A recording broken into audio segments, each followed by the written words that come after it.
Então, assim, ela era bem bebezinha, levamos pra casa, bebezinha miudinha, ela tem hoje 9 anos. O segundo foi o Max. Ele é a diferença de 2 anos. Peraí, não. Então eu tô enganado. O Thomas ali, ele tem 6. Ele já fez 6. A Mega que tem 5. O Max, um dia nós estávamos indo pro culto.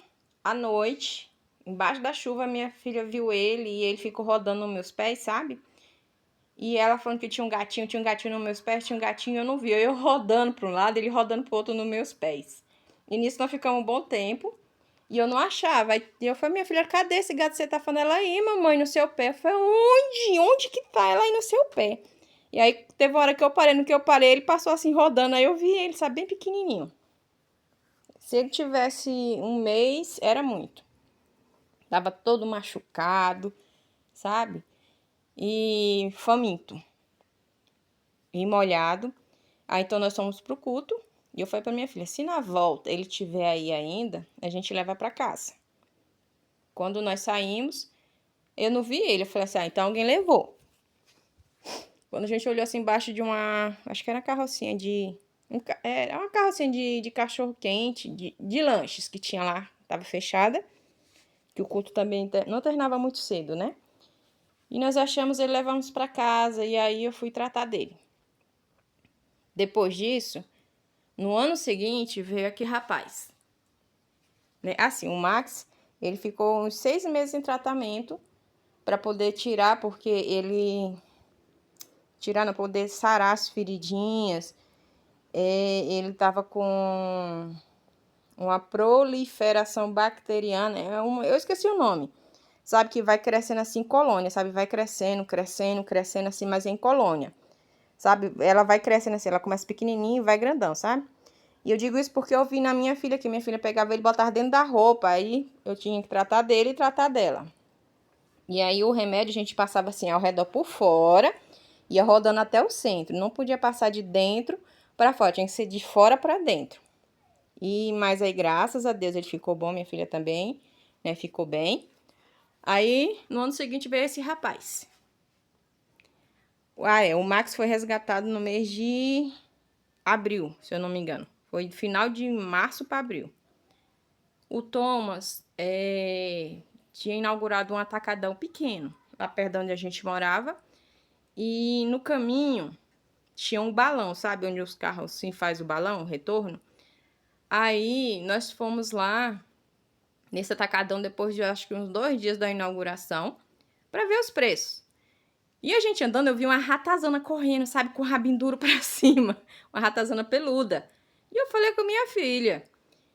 Mas mesmo assim nós fomos, né? Ele corria para um lado, corria para o outro. Aí na volta, eu fui procurar para ver se era mesmo um rato, sabe? Uma ratazana. Eu fiquei encucada, né? Porque não era só cinza, era cinza com branco. Aí quando nós fomos ver, era ele. E ele tava bem assustado, ele não deixava pegar, sabe? Ele não tava fazendo um barulho porque ele tava tão debilitado, tão fraquinho, que o miado dele não saía som. Aí pessoal, então foi o seguinte, o vídeo de hoje vai ser só contando a história. Eu ia gravar ali, mas então vou só contar a história deles. Aí então, o que é que acontece? Eu peguei, fui em casa, porque lá da casa onde a gente morava pra esse atacadão eram uns 5, 6 minutos, sabe? Era bem pertinho. Aí fui em casa, peguei um paninho pra poder enrolar ele, que tava chuviscando já. Voltei lá, foi uma luta pegar ele, sabe? Porque ele corria, o pelinho dele tava todo duro, sabe? Cheio de cocô preso, assim, ressecado. Então, assim, ele era bem bebezinho. Eu acredito que ele não tinha nem 2 meses de vida. Mas, assim, parecia ser um gato enorme pelo tanto de pelo. Mas quando a gente pegava, sentia, sabe? Ele tava bem raquítico, bem magrelo. Não miava. Ele fazia, assim, o gesto, sabe? Que tava fazendo fute. Mas não saía som. Tinha força ainda, viu? Pra meter zunhada. Levei pra casa, dei água. Aí peguei, molhei a ração com leite e dei pra ele. E fui dando aos pouquinhos, sabe? E fui alimentando ele aí nesse mesmo dia. Ainda eu tirei um pouquinho do cocô que tava preso no pelo dele. Não tirei tudo porque tava muito assustado. Deixa eu só respirar um pouquinho, que eu falo muito. Opa, desculpa.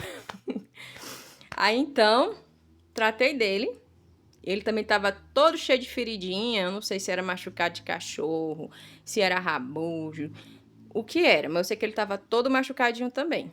Cuidei dele, tentei dar, ninguém quis. O Max, quando nós resgatamos o Max, todo mundo falava pra mim que eu era louca, que eu era doida. Porque ele não ia sobreviver, né? E hoje, graças a Deus, o Max tá aqui com 7 anos, né? Aí, o Thomas foi crescendo lá, né? Quando ele ficou na adolescência dele, o Max queria usar ele como namorada. Mas esse é outro assunto. E aí, tá. Nesse mesmo ano que nós resgatamos o Thomas, tinha a moça lá numa agropecuária, lá perto, né? De onde a gente morava. Eu sempre comprava ração lá. Era até assim mais em conta, né? No caso, tinham 2 lugares que era mais em conta. Então eu sempre ficava, ia num lugar e ia no outro, né? Aí onde estava mais barato eu comprava. Um belo dia nós fomos lá, ela pegou, nos mostrou a Meg. Agora vamos atrás da Meg. Então, ela nos mostrou a Meg, que estava lá para doação, que ela havia resgatado. Eu só não sei, gente, cadê Meg? Ela havia resgatado Meg ali perto do Goiás, sabe? Gente, cadê Meg? Gente do céu, o neném sumiu. O neném sumiu. Eu vou falando aqui e vou abrindo aqui a janela. Ela vai aparecer. Aí, isso se ela não passou lá pro outro lado. Ela fica subindo ali no pé de mamão. Então, ela foi contar a história da Meg, que resgatou a Meg, eu acho mais de 2 irmãos dela, né? E aí os outros tinham conseguido doar, porque eram machos e não eram todos pretos, sabe? Mas Meg, por ser pretinha, ninguém queria ela, sabe? Vai lá, Marcos. Vai, acho que Meg já foi lá pro outro lado. E aí Meg, por ser pretinha, ninguém queria ela. Aí, então, minha filha ficou querendo. E eu falei assim, Gabi, a gente não tem condição. Porque eu sempre trabalhei com faxina, né? Então, desde que eu me divorciei, eu ficava trabalhando na faxina, porque pela minha filha ser especial, é difícil, sabe? Era muito difícil conseguir uma pessoa para cuidar dela. E as pessoas que eu encontrava, às vezes, até mesmo por problemas de saúde, ou por cuidar de outras crianças, não tinha como levar ela na escola. Então, eu teria que pagar a pessoa para cuidar dela, pagar uma van escolar, ainda tinha um aluguel. Então, assim, quando eu fui botar na ponta do lápis, não dava. Trabalhando fichada com salário mínimo. Então, o que é que eu fiz? Fiquei só na faxina. Detonei, né, minha coluna, mais ainda do que já estava. Mas fiquei na faxina, né, e graças a Deus, né, que Deus sempre nos sustentou, né, porque tinha mês que eu não conseguia faxina nenhuma, mas Deus sempre nos ajudou, né, sempre.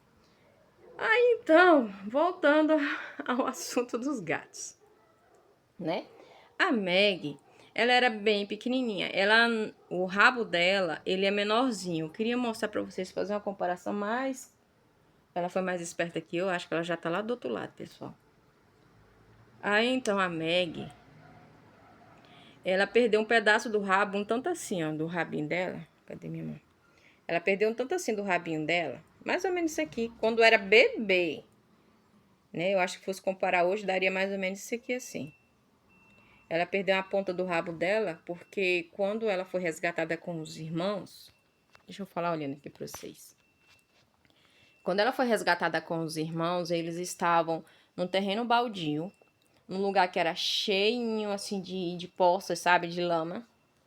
E ela e os irmãos estavam bebendo essa água suja, né? Ou seja, suscetíveis a doenças, né? Filhotinhos, né? Os bebezinhos, frágeis, sem nenhuma proteção, sem a mamãe deles ali por perto, né? Então, provavelmente foi alguém que abandonou.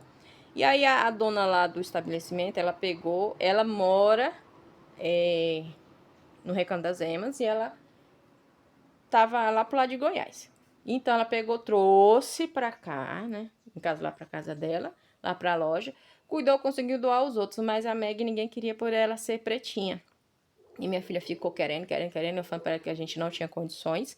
Aí ela falou assim: não, eu peço pro meu pai me ajudar com a ração. Eu falei: então peça. Se seu pai ajudar com a ração, beleza, a gente fica, porque já tem 3 em casa. Beleza, ela falou. Com ele disse que ia ajudar, mas ele não ajudou, mas amém. Né? Não me arrependo de ter pegado ela, porque, nossa, ela é amorzinha, é um denguinho. É o xodó da minha filha, ela. Aí então nós pegamos a Meg, sabe, a bebezinha. E aí, assim, teve um monte de coisa. Meg teve piometra, né? Que piometra é o seguinte: é quando, para quem não sabe, quando a gata ela entra no cio e aí ela não engravida, né? Ela não tem relação com nenhum gato. O que é que acontece? O útero dela tá aberto quando ela tá no cio, né? E quando ela não engravida, entram as bactérias lá dentro do útero dela. Então essas bactérias, elas inflamam o útero dela, criando pus, né? Criando uma infecção lá que cria pus.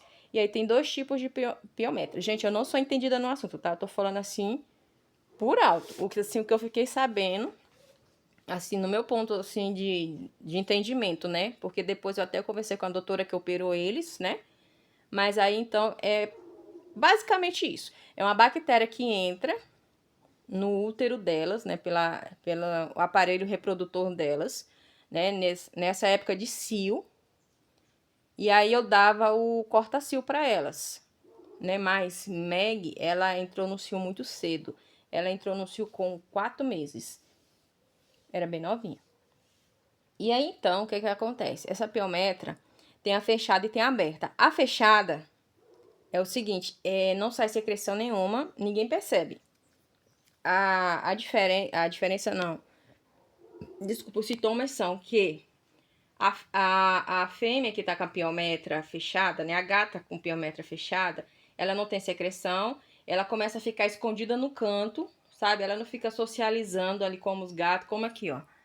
Tem uma ali, tem outra aqui, né? Então, assim, a fêmea, eu digo fêmea, assim, a gata, porque macho não pega piometra porque não tem útero, né? Então, assim, o que acontece? O gato, ele fica mais recluso, sabe? Ele fica, assim, mais escondido, sabe? Come pouco, bebe pouca água, fica mais afastado. É como assim, se ele soubesse que fosse morrer, né? Então fica longe do dono, né? De todo mundo, se afasta de tudo.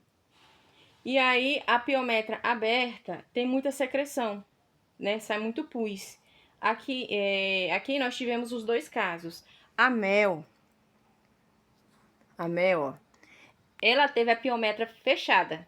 Então eu não descobri, eu só descobri no dia da castração. A Meg foi a piometra aberta. Da Meg era o tempo todo, sabe? O útero dela contraindo, né? E jogando aquele tanto de pus para fora. Eu fazia massagem para poder aliviar, para ela ir liberando. E eu até dei um remedinho caseiro para ela, que me ensinaram, é babosa com mel. E aí eu dava pra ela, mas assim, eu tava com tanta dó, porque o que que acontece? A babosa, ela contrai o útero, né? Ela aumenta a contração. E aí, quando eu dava, com pouco tempo, mas eu dava também bem pouquinho, sabe? Eu media na seringa e dava pra ela. Mas era bem pouquinho, eu não lembro quanto que eu dava, mas era pouquinho. É o caminhão do lixo. E aí, então, o que que acontece? Ela botava naquele tanto de pus pra fora. E aí ela ficava aliviada, ficava até, às vezes até 1 dia e meio, 2 dias. Quando não estava muito atacado, ficava 2 dias de boa. Mas aí sempre quando ela começava a deitar, sabe, a se aconchegar e ficava sempre do meu lado, querendo colo o tempo todo, a gente já sabia o que era, né? Então você sempre ficava atento para estar ali sempre com a gaze, sempre estar limpando, higienizando, né? E aí, gente, eu sei que graças a Deus nós conseguimos castrar. No dia da castração, a doutora falou para mim que foi o seguinte: ela esqueceu de tirar fotos, né? E também por ser uma profissional, ela não pode tirar fotos e mandar pro tutor, né? Mas ela disse assim: ó, Érica, se eu tivesse tirado a foto, eu teria te mostrado. Eu não ia mandar para você, porque eu não posso, por ética eu não posso. Mas eu iria te mostrar para você ver o tamanho que tava o útero da Meg. Ela disse assim que o útero da Meg tava bem grande. E a Mel também tava com piometra, também tava com o útero assim já tava bem grandinho, né, o útero da Mel. Então, assim, primeiramente foi Deus que nos deu uma bênção que nós conseguimos castrar os 4, né? Castramos os 4 para honra e glória do Senhor Jesus, né? São todos castrados, né? Assim, são as bênçãos nas nossas vidas. Eu não me arrependo, né, de ter pegado os 4, né? Eu louvo a Deus, né, por cada um deles, né? Assim, são os nossos bebês, são os nossos bebês. Essa é a verdade. Tem a história das cachorras, mas vai ficar para para um outro vídeo. Gente, eu não queria gravar um vídeo assim, só contando a história, né? Contando um pouquinho da história